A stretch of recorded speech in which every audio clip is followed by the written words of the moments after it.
Salut les gens, c'est Benji. Aujourd'hui, on se retrouve pour une petite partie commentée sur MW3, sur Endomination, sur Résistance. Donc, je vous présente ma classe vite fait. C'est la MK14 avec viseur laser, conditions extrêmes, bonne gâchette et tireur d'élite.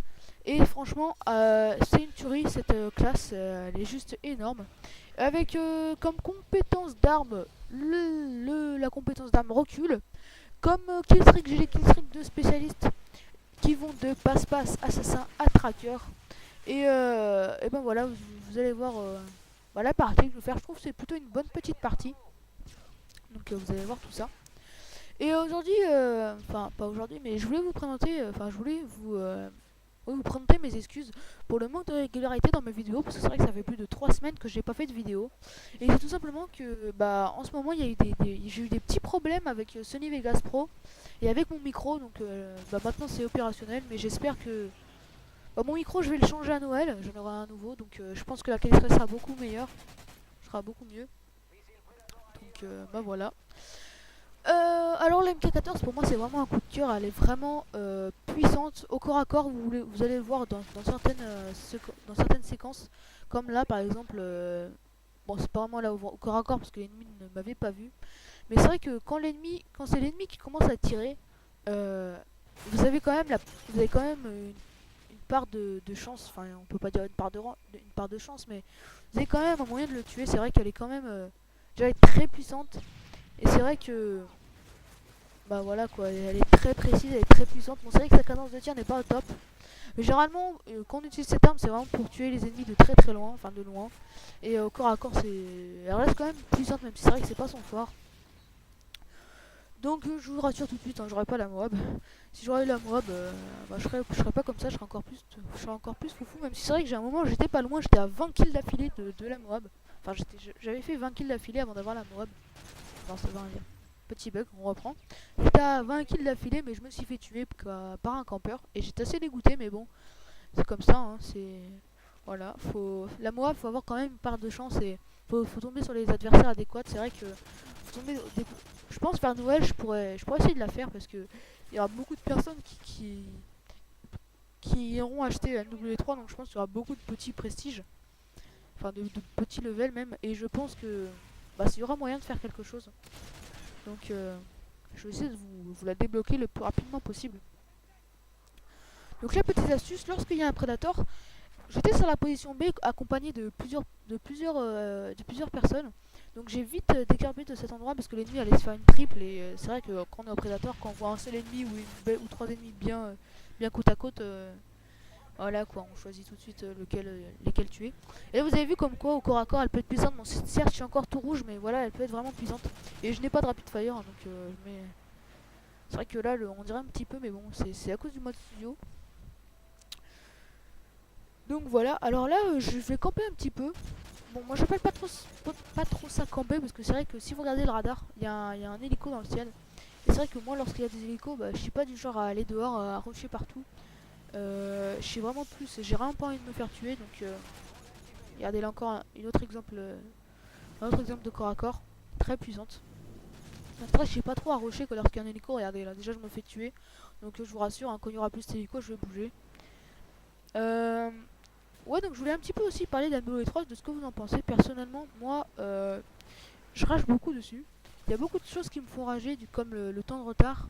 Le fait que ces hélicos de Hein là, qui est dans le ciel durent 3 heures. Honnêtement, ils sont extrêmement longs. Sur Code 4, ça fait quand même pas mal de temps que je suis pas y allé, mais que j'ai pas joué, mais j'avais pas souvenir qu'ils étaient comme ça quoi. Là, il dure vraiment une demi-heure, c'est vraiment énervant, et d'autant plus que je pense jamais à prendre un lanceur pour les dégommer. Bon, c'est vrai que des fois, quand je jouais avec un de mes amis, donc dédicace à Koto Ayo et à Steve, passage.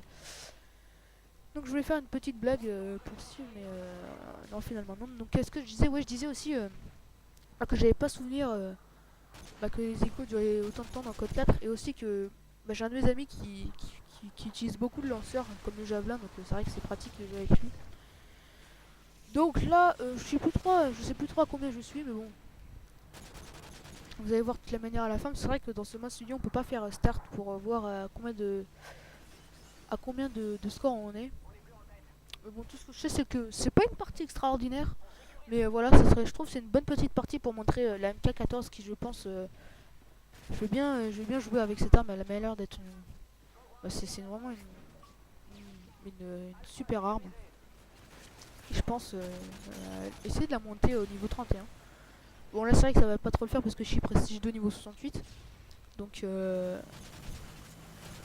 voilà, il y a plein d'autres armes aussi que j'aime bien. Il y a l'ACR, la Scarel, bref, la G36C, la K47 aussi, qui j'utilise pas trop souvent, mais c'est vrai qu'elle reste quand même puissante. Donc voilà, je trouve qu'il y a de quoi à faire sur ce moderne. C'est vrai que comme je disais, il y a beaucoup de trucs qu'il faut ranger et il y a beaucoup de petites imperfections. Le temps de retard, c'est vraiment le truc le plus énervant du monde. Les hélicos aussi. Il y a quoi d'autre? Bon là je peux pas vous citer comme ça, mais c'est vrai que ça se ressent quand on est en partie, et ça se ressent pas quand on commente une vidéo. Parce que là le gameplay c'est sûr il est tout beau, il est tout chaud, mais quand on fait un live, là ça se ressentira. Je sais pas si ça se dit, mais on s'en fout.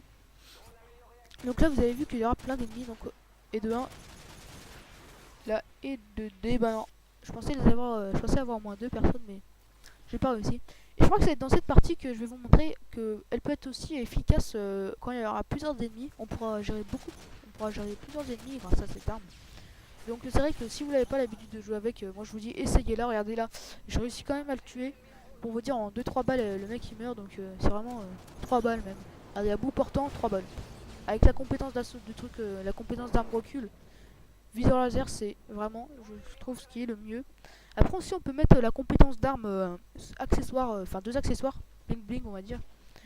C'est vrai que c'est pas mal. Moi j'aurais l'habitude de mettre viseur laser et cadence de tir, pas de silencieux sur cette arme. Après j'ai pas eu le temps de trop tester. Je sais pas si son recul est trop affecté. Bon je pense pas trop, je pense pas parce que c'est une arme à coup par coup. Mais c'est vrai que par exemple la M14 dans Black Ops ça a été quand même. J'ai souvenir qu'elle avait un bon recul quand même. Donc là je ramasse une Scar à viseur laser et silencieux, mais bon je vais pas jouer avec. Donc là bah, ça continue, hein, les frags ils s'enchaînent. Même si c'est vrai que je meurs beaucoup, c'est pas une excellente partie. C'est une partie on va dire un petit peu plus que correcte. Et franchement moi j'adore les compétences d'atout spécialiste. Enfin les kill streaks spécialistes c'est un peu plus clair. C'est vraiment très bien quand on est. Genre par exemple quand on est à 8 kills, on se dit vraiment ouais on va faire la moab et tout ça, on est chaud, on est chaud. Et bah finalement on se fait tuer, mais c'est vraiment par exemple vous mettez détermination, vous êtes en domination, vous avez déjà détermination, regardez là, 2 kills. Vous avez vu? Elle est quand même vachement puissante, elle peut très bien gérer 2 ennemis au corps à corps en plus. Donc qu'est-ce que je disais? Oui, si vous jouez en domination, vous mettez le kill streak spécialiste et que vous avez directement détermination sur votre classe et que vous jouez en domination, vous capturez une position, vous avez 4 atouts. C'est aussi simple que ça, c'est trop bien. Honnêtement, en plus quand on a tous les atouts, on a des bonus. Donc moi à un moment ça m'est arrivé quand j'étais prestige 1 de jouer en animation confirmée, de mettre d'avoir tous les atouts, donc j'avais des bonus spécialistes plus double XP, et je peux vous dire que facilement en 4-6 heures j'ai fait plus de 15 niveaux, même 20 niveaux. Je suis passé du niveau 39 au niveau 60 en vraiment 2 secondes quoi, c'est vraiment passé à une telle vitesse que je les ai pas vu passer. Donc là pour mon retour sur YouTube on peut dire, parce que ça fait quand même pas mal de temps que j'ai pas fait de vidéo, je vais vous uploader 3 vidéos, donc celle-là c'est la première.